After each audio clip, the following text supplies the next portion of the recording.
Bonjour à tous, vous êtes sur Adventiste FFN, une chaîne qui vous propose des méditations, du ressourcement, mais aussi beaucoup d'autres programmes musicaux et bien d'autres choses. Nous vous invitons à la découvrir, nous sommes 22 500, plus de 22 500, mais nous comptons sur vous pour nous aider encore à atteindre d'autres cieux, parce que c'est aussi la volonté du Seigneur, de découvrir son évangile. Alors, partagez notre chaîne.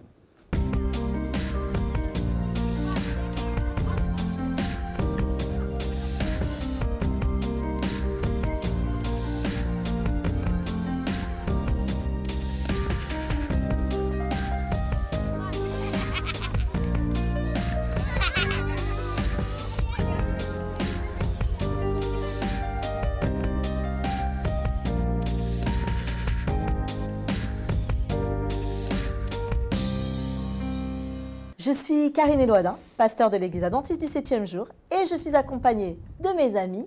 Émile Lazare, bonjour. Bonjour. Erwin Kessner, bonjour. Bonjour.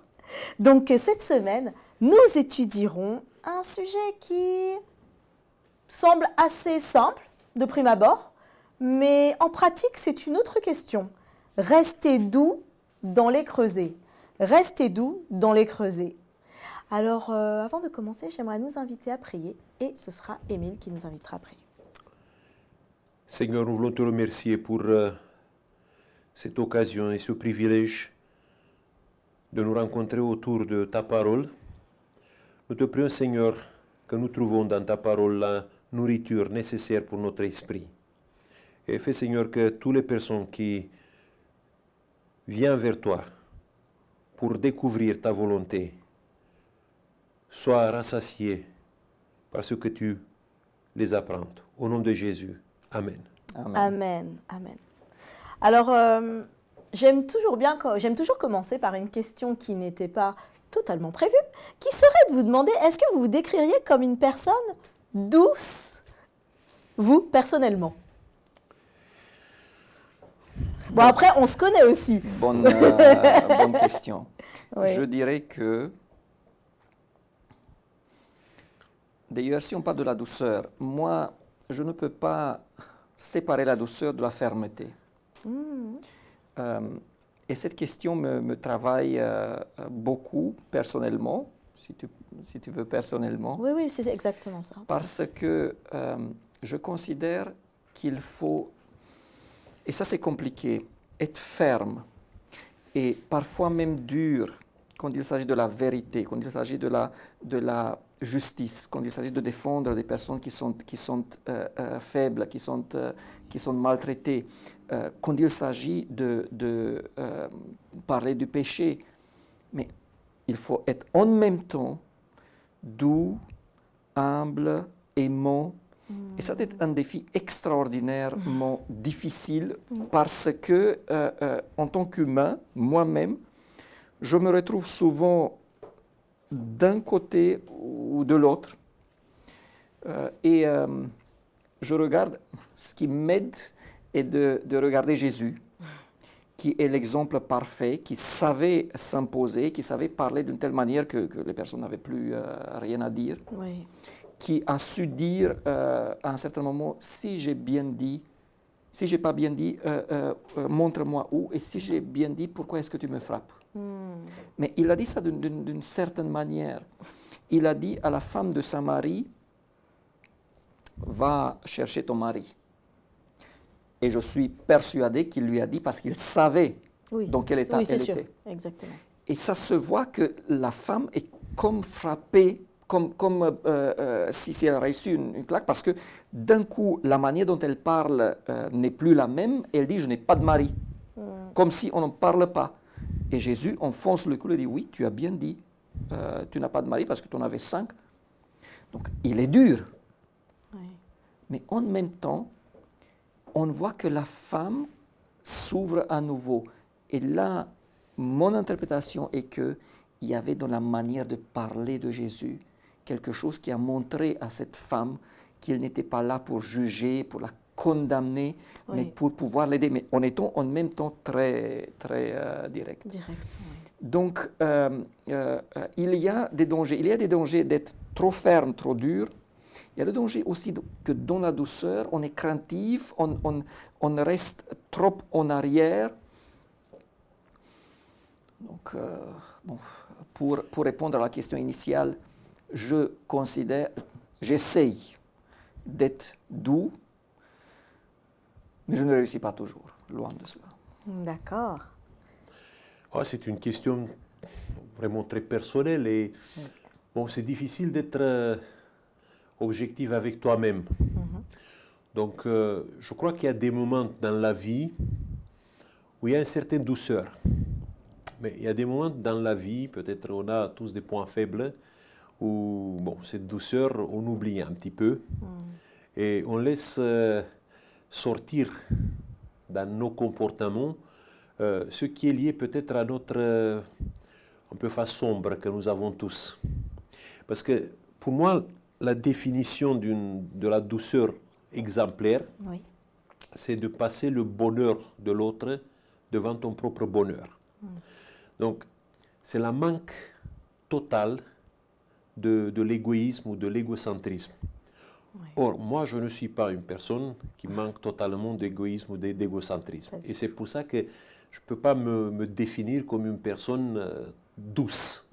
Il y a des moments de générosité, bon, c'est grâce à la foi, grâce à la relation avec Dieu, grâce à la vigilance que Dieu met en moi, qui me fait. Parfois, je me surprends, mais ce n'est pas parce que je suis comme ça. Mais parce que je veux suivre un modèle. Et ce modèle, c'est Jésus, parce que c'est la seule personne qui a été totalement douce, qui a laissé passer le bonheur de l'autre avant son propre bonheur. Mais on a cette définition que pour le bonheur, pour la joie qui était devant lui, il a souffert tout. Permets-moi de t'interrompre un peu. Je le connais bien. Alors, je comptais y venir. Je peux pas dire. Je comptais y venir. Je peux dire, je l'ai surpris dans les moments où il était très doux, par exemple avec des personnes qui étaient en faute majeure. J'ai été très heureux de voir comment il s'est pris avec douceur pour remettre les gens sur le bon voie. Et puis il faut le voir aussi avec les enfants. Oh là là, donc je l'ai vu. Là, il est doux. Je l'ai vu. Alors, tu veux dire la même chose peut-être d'Erwin? C'est vrai, on ne peut pas se caractériser. Tu as vu certaines choses, moi j'ai vu certaines choses chez toi aussi. Oui. Donc, c'est vrai, on a tous une partie de cette douceur. Mais bon, on ne peut pas se donner nous-mêmes comme exemple de douceur, même si nous avons nos épisodes comme ça. Alors moi justement, je vous posais la question, et même vous, internautes, je vous invite à poser la question autour de vous, parce qu'en réalité, je comptais vous le dire en fait. Et c'est vrai que vous connaissant, pour moi, même dans la fermeté, c'était ce qui était exprimé, c'est ça qui est difficile à jouer, mais vous dégagez cette douceur en fait. On sent la volonté de la personne d'être doux. Après, il y a la façon dont on l'exprime. Mais pour moi, en tout cas, je les connais, je travaille avec, je vis avec, on a des relations amicales ou des discussions. Cette douceur, elle est ressentie. Et ça va être notre sujet parce que c'est bien le message aussi qu'a voulu laisser transparaître Jésus et ce à quoi nous sommes invités aussi à vivre. Alors, je voulais vous demander, alors il y a un texte avant qu'on va lire, Matthieu 11, verset 29. Donc Matthieu 11, verset 29. Venez. Alors, je vais prendre plutôt dans la version que j'ai sur ma Bible, donc verset 29. « Prenez sur vous mon joug et laissez-vous instruire par moi, car je suis doux et humble de cœur, et vous trouverez le repos. » Comment est-ce que, quand Jésus dit cela, venez, alors je reprends, « Prenez sur vous mon joug et laissez-vous instruire par moi, car je suis doux et humble de cœur. » Émile, tu l'as un petit peu évoqué, vous l'avez un petit peu évoqué, cette notion de Jésus. Si on imagine Jésus doux et humble de cœur, donc qu'est-ce que ça signifie vraiment? Et qu'est-ce que ça devrait nous évoquer à nous, cet exemple? Je crois que la première chose que nous pouvons comprendre d'ici, c'est que Jésus ne juge personne en fonction de ses actes. Mais que Jésus voit dans chaque personne le potentiel qu'il peut développer. Et c'est ce type de regard qu'il porte sur les autres qui le pousse à faire venir parmi ses disciples les gens les plus bizarres possibles. Bon, c'est un collabo comme Matthieu qui était un Publicain. publicain, un oui. collecteur de taxes. Donc il collaborait avec ouais. les Romains pour faire ça. Tout à fait. Après, il a pris avec lui un zélote. Simon. Après, c'était Judas. Judas qui, un homme, on dit, c'était soit le fils d'Iscariote, soit c'est lui l'Iscariote. Oui. Vous savez, c'est peut-être une déformation d'un mot sicariote. C'était on peut dire les plus violents parmi les zélotes. Oui, Parce qu'il avait Sicaire, caché ici un petit poignard. Et il l'utilisait quand il y avait dans la foule un soldat romain, il le empoignait comme ça de dos. Peut-être Judas, soit il était lui-même, il a pratiqué ça, soit c'était le fils de quelqu'un qui a fait ça. Donc après, on peut parler aussi des autres. Oui. Il les prend avec lui, non en fonction de ce qu'ils sont, ce qu'ils font, mais en fonction de leur potentiel. Et ce type de regard, pour moi, c'est le premier élément de la douceur de Jésus. Oui. Il était doux, il était humble parce qu'il voyait dans chaque être humain un être de grande valeur. Et la douceur demande ça, cette capacité de voir au-delà de ce qui nous frappe la vue. C'est beau. Après, bon, on parlait avant de la douceur. La douceur demande une maîtrise de soi extraordinaire. Parce que rester positif par rapport à des gens qui sont, je peux dire, totalement antipathiques. Garder toujours un esprit positif, un esprit de bienveillance par rapport à ces gens-là, ça demande une maîtrise de soi exemplaire, extraordinaire, une fermeté dans les principes de vie, dans les valeurs que tu as, qui n'a rien à faire avec la faiblesse humaine. Oui, c'est vrai. Merci. Par rapport à Jésus, il y a les exemples. On voit comment il a fait avec la femme qui a été prise dans le péché. On voit comment il a procédé avec Pierre suite à sa trahison. Et la Bible dit, il a regardé Pierre. Il a regardé. Oui. Donc c'était un regard et puis la manière dont il lui a parlé. Mais même avec Judas, il ne lui a dit aucun mot. Rien de dur, mais comment est-ce que tu te permets de faire? Il lui a dit, c'est avec un baiser que tu fais ça. Mais même là, on voit comment il agit. Mais par rapport à ça, il y a un texte, je suis tombé dessus, c'est comme dans la Bible, on lit maintes fois, et puis la 15e fois, on découvre quelque chose d'extraordinaire. Oui, il y a un texte par rapport à la douceur que j'aimerais lire avec vous, Psaume 45, 4 et 5. Vaillant guerrier, sens ton épée, ta parure et ta gloire. Oui, ta gloire, sois vainqueur, monte sur ton char, défends. Vous voyez, c'est guerrier, c'est guerrier, oui. Défends la vérité, la douceur et la justice. Et donc, la vérité et la justice, je comprends, de la défendre, mais défends la douceur. Défends la douceur, oui. Avec ces mots-là. Et j'ai bien regardé dans les traductions si c'est ce mot-là ou si il y a une traduction qui n'est pas totalement pas. Non, c'est ça. Donc, vous voyez, c'est très intéressant de voir que la douceur est une valeur qu'il faut défendre, même avec l'épée, si on peut s'imaginer cela. Et là où Émile a totalement raison, c'est quelque chose qui se voit dans le comportement avec les autres. C'est là et c'est au moment où on est en capacité d'être sévère, d'être... voilà, parce que, bon, je vais pas si c'est le chef dans lequel je dépends, c'est normal d'être doux parce que finalement, après, il y a des représailles. Mais quand c'est moi en position de force, et quand l'autre me sert un couleuvre, c'est là où je peux tester, et je peux vous dire, ça m'est arrivé de devoir dire, bon, je ne me suis pas maîtrisé comme il aurait fallu. Il y a quelqu'un qui m'a dit, mais oui, mais tu n'as pas... Je dis, écoute, ce n'est pas seulement ce que je dis, mais je sais ce qu'il y a à l'intérieur de moi. Oui. Et là, il faut faire des avancées. Parfois, c'est un avantage que quelqu'un nous teste, parce que là, on peut voir où on est. Voilà. C'est intéressant hein, parce que ce qui est abordé aussi dans ce que l'on ressent en fait, quand on peut donner la perception d'être doux, mais intérieurement ne pas l'être. Et on peut. Et en fait, moi, ce que je ressens de Jésus, parce que dans la plupart des remarques aussi que fait Jésus, il est quand même très ferme et dur parfois.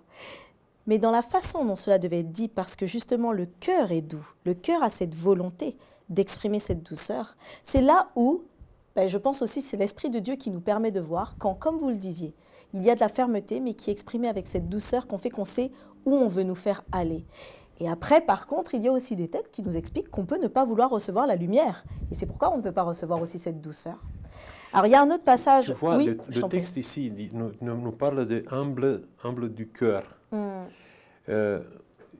Si on parle de l'idée que le cœur à l'époque de Jésus, pour les gens de l'époque de Jésus, c'était le cerveau. C'est l'entendement, en fait, oui, c'est le cerveau. C'était les oui. pensées, oui, le lieu des pensées, exactement. le lieu de la raison. Oui. Bon, vous savez, l'humilité de la pensée, l'humilité de, de ce qui se trame, qui se passe ici dans la cavité, la boîte crânienne. Donc ça, c'est quelque chose de très profond. La douceur de Jésus venait de son intelligence. Oui.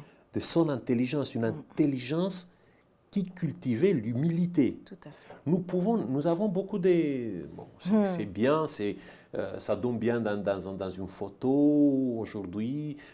Bon, ça nourrit un prestige, ça te donne peut-être une image beaucoup plus populaire aujourd'hui si tu te montres avec humilité devant les autres. Mais dans ta tête, tu es peut-être le narcissique le plus perverse qui existe dans le monde. C'est vrai. Il y a beaucoup de narcissistes, des personnalités narcissiques qui se montrent avec une humilité extraordinaire qui provoque des applaudissements. Mais en réalité, ce sont des gens qui, dans leur fort intérieur, ils se voient toujours comme le centre du monde. Ce que Jésus disait ici, c'est que cette douceur, cette humilité allait jusqu'à dans ses pensées. Ça, on ne peut pas la voir, vous savez, sans une transformation totale de l'intérieur. Amen. Et c'est pour ça que la Bible parle beaucoup et demande à un croyant de passer par cette métamorphose qui s'appelle la repentance. Sans repentance, tu ne peux pas être humble de cœur. Tu peux être humble dans certaines actions extérieures, mais tu te trouves toujours dans une sorte de schizophrénie. Tu as des actes d'humilité, mais qui ne sont pas liés à une humilité de ta pensée. Je pense que c'est important, cette notion de cultiver l'humilité, cette douceur. C'est vraiment quelque chose qui doit venir de notre pensée, de notre mode de fonctionnement. Et si on relie les pensées à être ce lien avec Dieu, ça revient aussi de notre relation avec Dieu. Parce que forcément, cette humilité va nous être donnée par... Moi, j'aime beaucoup quand on étudie en théologie, on se rend compte que, et c'était un professeur qui nous avait dit ça, à la fin de vos études de théologie, vous n'aurez pas nécessairement toutes les réponses, mais vous saurez poser les questions. Parce qu'on pense qu'en ayant fait plusieurs années de théologie, on a les réponses à tout, pas du tout. Par contre, on découvre qu'on est vraiment tout petit, qu'il y a encore plus de questions qu'on en avait en commençant, et on se rend compte qu'on saura poser les bonnes questions et aller chercher des réponses. Mais on n'aura pas toutes les réponses. Et ça, c'est dans cette humilité, en fait, qu'on pourra comprendre comment considérer aussi l'autre et réagir face à l'autre aussi. J'aime beaucoup ce texte que tu nous l'as donné ici. Oui. Parce que ce texte parle du repos. Et le repos, il est mis en liaison avec l'humilité, avec la douceur. Oui, c'est tu ne peux pas avoir le repos dans ta vie si tu ne cultives pas ces deux éléments. C'est beau. Ouais, merci pour ce rappel, parce que je pense que ça devrait parler à beaucoup d'entre nous, avec toutes les problématiques qui sont dans nos vies quotidiennes, que ce soit au travail, au lycée, dans notre vie de famille. Cette humilité peut apporter beaucoup de paix, effectivement, et de repos dans nos différents contextes relationnels. Alors on va avancer un petit peu et aller encore un cran plus loin, parce que là on parlait de l'humilité dans les circonstances de la vie, mais on doit parler aussi dans le creuset. Et là, il y a un texte, Matthieu 5, 43 à 48, Matthieu 5, 43 à 48. Vous avez appris qu'il a été dit, tu aimeras ton prochain et tu haïras ton ennemi. Mais moi je vous dis, aimez vos ennemis, bénissez ceux qui vous maudissent, faites du bien à ceux qui vous haïssent, et priez pour ceux qui vous maltraitent et qui vous persécutent, afin que vous soyez fils de votre Père qui est dans les cieux. Car il fait lever son soleil sur les méchants et sur les bons, il fait pleuvoir sur les justes et sur les injustes. Si vous aimez ceux qui vous aiment, quelle récompense méritez-vous? Les publicains n'agissent-ils pas de même aussi? Et si vous saluez seulement vos frères, que faites-vous d'extraordinaire? Les païens n'agissent-ils pas de même? Soyez donc parfaits, comme votre Père céleste est parfait. Donc, un cran plus loin dans la douceur, nous avons parlé de suivre l'exemple de Jésus à plusieurs reprises, mais ce texte nous pousse encore dans nos retranchements. La perfection, on le dit souvent et on aime le répéter, elle n'est pas de ce monde. C'est Jésus, la perfection. Elle n'est pas de ce monde. C'est ce qu'on dit. Comment vivre de manière pratique cette humilité et ce qui nous semble peut-être même impossible, c'est-à-dire aimer en fait votre ennemi. Priez pour lui. Je considère que la première chose qu'on devrait comprendre est ce que veut dire aimer. Parce que si on parle de l'idée que aimer, c'est d'abord et surtout le sentiment, on ne va jamais arriver. Parce que les sentiments ne sont pas contrôlables directement. On peut, mais on ne va pas entrer dans les détails. Et je ne pense pas que Dieu nous demande quelque chose d'impossible. Dieu ne nous demande pas des sentiments. Donc si l'amour, le vrai amour, est dans l'action, ça veut dire faire ce qui est le mieux pour l'autre. Dans ce cas-là, je considère qu'il est possible, dans le sens où, si j'ai quelqu'un qui me veut du mal, je dois voir déjà comment est-ce que je pense à lui, parce que ça c'est une action volontaire. Oui. Si chaque jour je m'imagine comment il va se casser la jambe, je vais aller nulle part.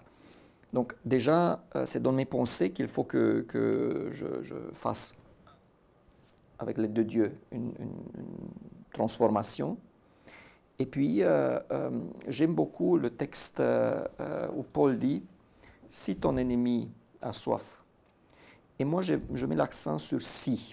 Parce que l'ennemi ne va pas avoir soif, et s'il a soif, il ne va pas vouloir que ce soit moi qui l'aide. Mais si ça arrive, s'il y a l'occasion que je peux faire quelque chose pour quelqu'un qui me fait du mal, il ne faudrait pas rater cette occasion. Et même si je ne sens pas maintenant le sentiment qui me pousse vers cela, mais je peux très bien faire ce que je sais qui est bien. Et demander au Seigneur ensuite aussi d'agir sur mes sentiments. Oui. Voilà. Oui. Tu disais avant que la perfection n'est pas de ce monde. C'est ce qu'on dit, Bon, c'est ce qu'on aime dire. Il y a beaucoup de chrétiens qui cherchent la perfection. Mais ils cherchent la perfection là où la perfection, tu ne peux pas la voir. Il y a un domaine où Dieu dit que la perfection est possible. Et ce domaine, il est dit ici. L'amour. Dans l'amour. Après Jésus, n'oubliez pas, à la fin de son ministère, le soir avant d'être arrêté, il a donné un nouveau commandement. Donc ici, dans le sermon sur la montagne, on peut dire c'est tout au début de son ministère, Jésus nous a dit, écoutez, vous devez être parfait comme votre Père est parfait dans l'amour qu'il manifeste pour ceux qui ne méritent pas. Et à la fin de son ministère, le même Jésus vient avec un nouveau commandement, aimez-vous les uns les autres, pas comme vous aimez vous-même, mais comme je vous ai aimé. Ça veut dire que si Dieu dit que nous pouvons aimer quelqu'un de la même manière que Dieu nous aime, Dieu l'aime, ça c'est possible. Bon, c'est une possibilité peut-être qu'on ne peut pas la chercher en nous par une méditation transcendantale ou je ne sais pas par quel moyen comme ça de découverte de soi. Non, ce n'est pas par ça. C'est par rapport à l'aide ou à notre relation que nous avons avec Dieu, que ça peut se créer, ça peut se réaliser à nous. Mais ça, c'est possible. Oui. Et si ce n'est pas possible, un tel amour, je peux dire que c'est malheur à nous. Parce que l'humanité va finir. À un certain moment, ça va finir par une spirale de la violence qui va nous plonger tous dans l'enfer. C'est fini. Parce que, regardez, quand il y a la violence, la seule manière de contrer la violence dans une relation, c'est d'abord de t'arrêter et après de te réconcilier. La France et l'Allemagne se sont disputés depuis 1870, quand la France a été humiliée par l'Allemagne. Après, il y a eu la Première Guerre mondiale. Après, il y a eu la Deuxième Guerre mondiale. Et des générations entières ont été marquées par cette haine, par cette violence. Aujourd'hui, quand on regarde les journaux de l'époque et quand on voit qu'est-ce qu'on disait des Boches, qu'est-ce qu'on disait des Français dans la presse allemande à l'époque, on a de la honte. On dit, mais c'est impossible. Mais à un certain moment, dans l'histoire récente, il y a eu des hommes politiques qui ont fait des gestes extraordinaires. Je me rappelle d'un geste, bon, j'aime pas particulièrement le président Mitterrand, mais le fait qu'il a pris la main de Helmut Kohl, si vous vous rappelez, dans une commémoration, ça a montré que c'est possible. Quand les gens font ça, la violence recule. Et si nous n'avons pas cette capacité de faire reculer la violence, notre humanité est totalement condamnée. Donc, il faut à un moment donné chercher cet amour. C'est notre seule manière de retrouver notre humanité. C'est pour ça que Jésus a insisté sur ça. Ce n'est pas parce que Jésus voulait nous transformer, je ne sais pas dans quel super-héros de l'histoire, non. Parce que Jésus sait très bien que si nous, dans notre humanité, nous ne sommes pas touchés par ce type d'amour, qui est au-delà peut-être de nos fragilités, de nos forces, nous serons condamnés à la disparition. Oui. Oui. J'ajouterais que dans cet amour que Dieu veut nous faire expérimenter dans la relation à l'autre, c'est aussi cet amour qui va nous apporter cette humilité. Cet amour que l'on va exprimer pour l'autre, on va se mettre à la place de l'autre, on va partager avec l'autre, où on va, et même quand des fois c'est très dur, parce que c'est bien ça, c'est plutôt dans les moments difficiles que, là, j'aime le dire aux couples qui sont en préparation, quand vous vous êtes disputés, que vous venez vous disputer, dites à l'autre « je t'aime ». Parce que parfois c'est dur en fait, on vient de se disputer, on n'est pas d'accord. Dire à l'autre je t'aime, mais quand on le dit, ça brise tout. Ça brise tout. Oui, c'est ça, parce que quand tu verbalises quelque chose qui n'est pas naturel, qui ne vient pas peut-être de ton premier impulse comme ça, ça peut changer. Ça change tout, mais ça change vraiment tout parce qu'on se rappelle alors, mais en fait, et c'est un peu le texte 1 Corinthiens 13, c'est à la fin qu'est-ce qui reste ? L'amour. Et une chose importante aussi dans ce passage, dont on doit se rappeler aussi au niveau de la notion spirituelle, c'est que, après tout, Dieu est amour. Celui qui est l'ennemi, c'est l'adversaire, c'est Satan. Oui. Donc quand on se met nous-mêmes adversaires, on ne fait pas le rôle que Dieu a voulu pour chacun de nous, chacun de ses enfants. Donc pour terminer, écoutez, il y a une très belle citation que j'ai trouvé qui était notamment dans le livret d'études. Les difficultés que nous rencontrons peuvent être considérablement amoindries par cette douceur qui se cache en Christ. Si nous possédons l'humilité du Maître, nous nous mettrons au-dessus du mépris, des reproches et des ennuis auxquels nous sommes exposés tous les jours, et ces choses cesseront d'attrister notre esprit.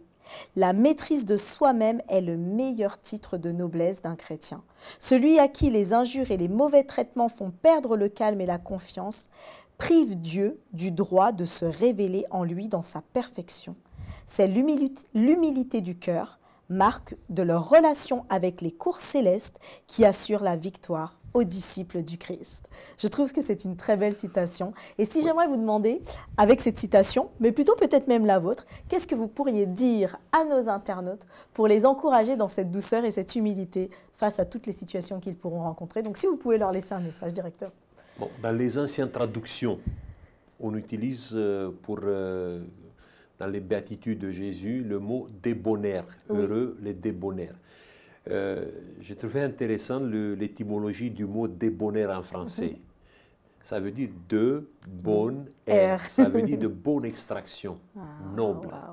Oui. aristocrate. Et c'est ça que tu as dit dans Oui. le texte. C'est ça. Notre noblesse vient de ça, pas de la naissance, pas de l'origine que nous avons, pas de je ne sais pas de quel pays nous venons. Non, ça vient de cette capacité de faire vivre en nous ce type d'amour qui dépasse toute l'imagination, mais que Dieu veut nous donner à chacun de nous. Amen, amen, merci. Et moi, je dirais, contemplons Christ si souvent que possible dans la parole. Amen. Que ce soit la Bible ou que ce soit le livre Jésus-Christ, que je trouve extraordinaire. Oui, oui, tout à fait. Et c'est la meilleure manière de pouvoir apprendre ce qu'est l'humilité et la douceur, et ensuite demandons au Seigneur de changer nos cœurs, parce que notre chair ne va pas dans ce sens-là généralement. Exactement. Eh bien, merci à tous les deux. Merci pour ce partage, cet amour, cette douceur et cet esprit qui nous a été véhiculé. Et très cher débonnaire qui nous suivait, que l'Esprit de Dieu soit manifesté à travers chacun de nous et que sa puissance transforme notre vie, mais beaucoup d'autres vies. Soyez bénis et bonne semaine à tous.